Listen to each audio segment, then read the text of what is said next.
The Hitchhiker's Guide to the Galaxy, Chapter 11.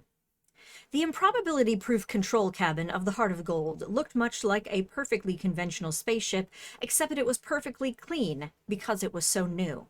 Some of the control seats hadn't had the plastic wrapping taken off yet. The cabin was mostly white, oblong, and about the size of a smallish restaurant. In fact, it wasn't perfectly oblong. The two long walls were raked around in a slight parallel curve, and all the angles and corners of the cabin were contoured in excitingly chunky shapes. The truth of the matter is that it would have been a great deal simpler and more practical to build the cabin as an ordinary three-dimensional oblong room, but then the designers would have gotten miserable. As it was, the cabin looked excitingly purposeful, with large video screens ranged over the control and guidance system panels on the concave wall, and long banks of computers set into the convex wall. On one corner, a robot sat humped, its gleaming brushed steel head hanging loosely between its gleaming brushed steel knees. It too was fairly new, but though it was beautifully constructed and polished, it somehow looked as if the various parts of its more or less humanoid body didn't quite fit properly. In fact, they fit perfectly well, but something in its bearing suggested that they might have fitted better. Zaphod Beeblebrox paced nervously up and down the cabin, brushing his hands over pieces of gleaming equipment and giggling with excitement. Trillian sat hunched over a clump of instruments reading off figures. Her voice was carried round the tannoy system of the whole ship.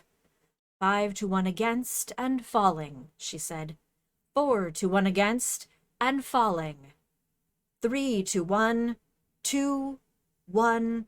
Probability factor of 1 to 1. We have normality. I repeat, we have normality. She turned her microphone off, then turned it back on with a slight smile and continued, Anything you still can't cope with is therefore your own problem. Please relax. You will be sent for soon. Zaphod burst out in annoyance. Who are they, Trillian? Trillian spun around her seat to face him and shrugged. Just a couple of guys we seem to have picked up in open space, she said. Section ZZ, plural Z Alpha. Yeah, well, that's very sweet, though. That's a very sweet thought, Trillian, complained Zaphod.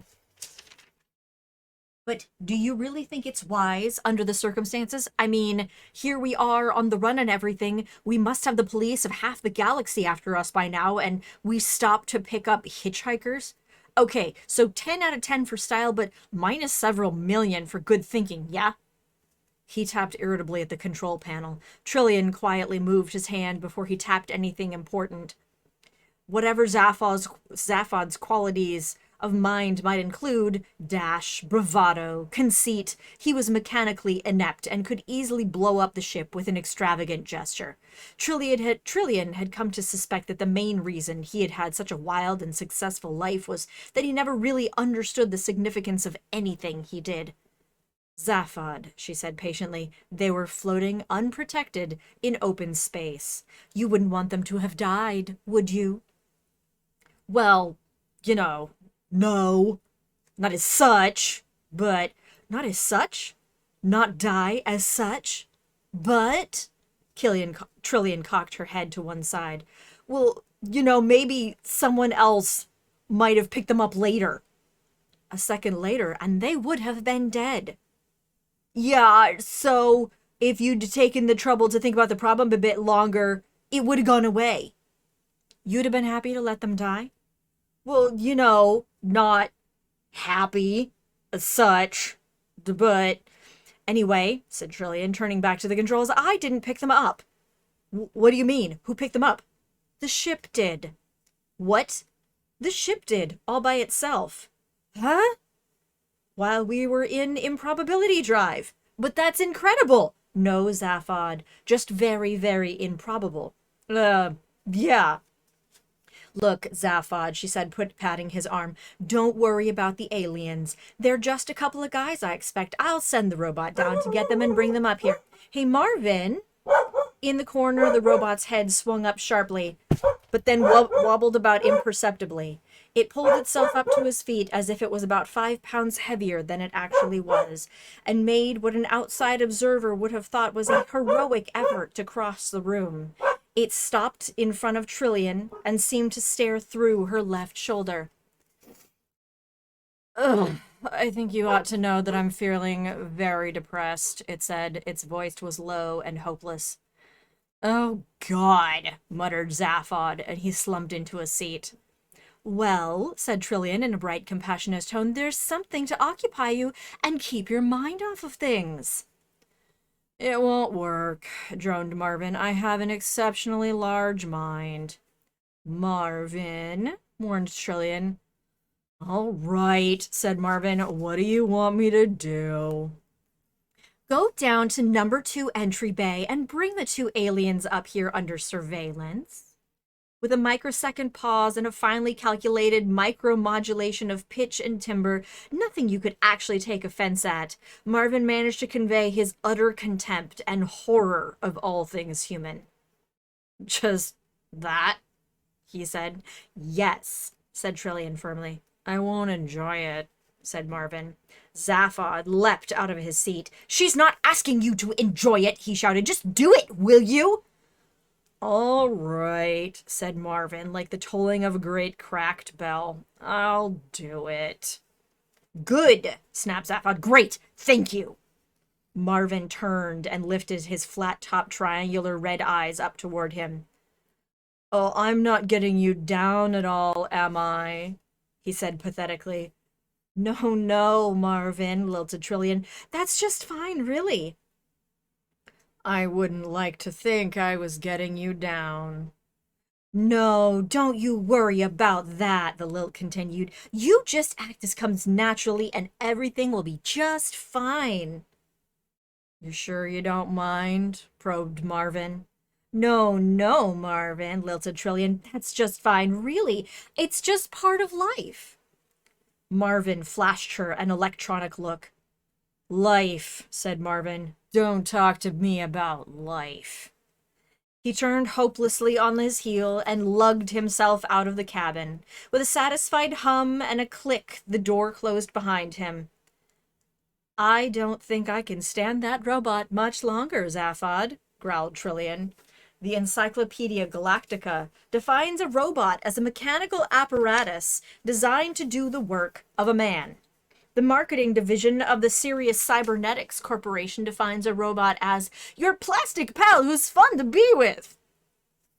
The Hitchhiker's Guide to the Galaxy defines the marketing division of the Sirius Cybernetics Corporation as a bunch of mindless jerks who'll be the first against the wall when the revolution comes, with a footnote to the effect that the editors would welcome applications from anyone interested in taking over the post of robotics correspondent. Curiously enough, an edition of the Encyclopedia Galactica that had had the good fortune to fall through a time warp from 1,000 years in the future defined the marketing division of the Sirius Cybernetics Corporation as a bunch of mindless jerks who were the first to fall against the wall when the revolution came. The pink cubicle had winked out of existence. The monkeys had sunk away to a better dimension. Ford and Arthur found themselves in the embarkation area of the ship. It was rather smart. Oh, I think this ship's brand new, said Ford. How can you tell? Asked Arthur. Have you got some exotic device for measuring the age of metal? Oh, no, I just found this sales brochure lying on the floor. It's a lot of the universe can be yours stuff. Oh, look, I was right. Ford jabbed at one of the pages and showed it to Arthur. It says, sensational new breakthrough in improbability physics. As soon as the ship's drives reaches infinite improbability, it passes through every point in the universe. Be the envy of every other major government. Wow, this is big league stuff. Forge hunted excitedly through the technical specs of the ship, occasionally gasping with astonishment at what he read. Clearly, galactic astrotechnology had moved along during the years of his exile. Arthur listened for a short while, but being unable to understand the vast majority of what Ford was saying, he began to let his mind wander, trailing his fingers along the edge of an incomprehensible computer rank. He reached out and pressed an invitingly large red button on a nearby panel. The panel lit up with the words, "Please do not press this button again." He shook himself. Listen, said Ford, who was still engrossed in the sales brochure, they make a big thing of the ship's cybernetics, a new generation of Sirius Cybernetics Corporation robots and computers with new GPP future. GPP feature? Said Arthur. What's that? Oh, it says genuine people personalities. Oh, said Arthur, that sounds ghastly. A voice behind them said, It is. The voice was low and hopeless, and accompanied by a slight clanking sound. They spun around and saw an abject steel man standing hunched in the doorway. What? They said. Ghastly, continued Marvin. It all is absolutely ghastly. Just don't even talk about it. Look at this door, he said, stepping through it. The irony circuits cut into his voice modulator as he mimics the style of the sales brochure. All of the doors in this spaceship have a cheerful and sunny disposition. It's their pleasure to open for you and their satisfaction to close again with the knowledge of a job well done. As the door closed behind them, it became apparent that it did indeed have a satisfied, sigh-like quality to it. It said. Marvin regarded it with cold loathing while his logic circuits chattered with disgust and tinkered with the concept of directing physical violence against it. Further circuits cut in saying, Why bother? What's the point? Nothing is worth getting involved in. Further circuits amused themselves by analyzing the molecular components of the door and of the humanoid's brain cells. For a quick encore, they measured the level of hydrogen emissions in the surrounding cubic parsec of space and then shut down again in boredom. A spasm of despair shook the robot's body as he turned. Come on, he droned. I've been ordered to take you down to the bridge. Here I am, brain the size of a planet, and they ask me to take you down to the bridge. Call that job satisfaction? 'Cause I don't. He turned and walked back to the hated door. Excuse me, sir, said Ford, following after him. Which government owns this ship? Marvin ignored him.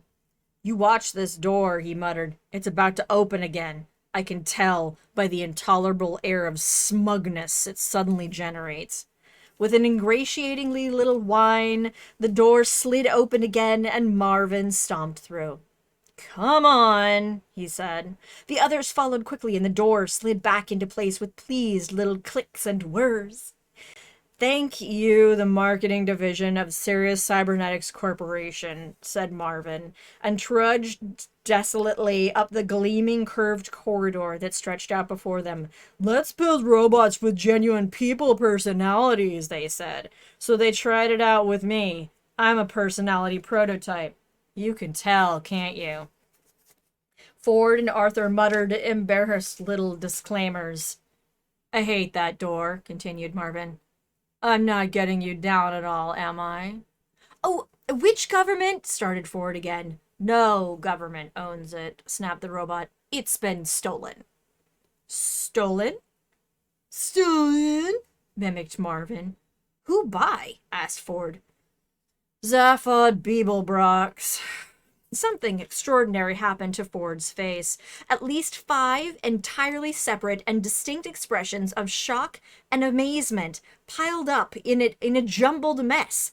His left leg, which was in mid-stride, seemed to have difficulty in finding the floor again. He stared at the robot and tried to disentangle some dartoid muscles.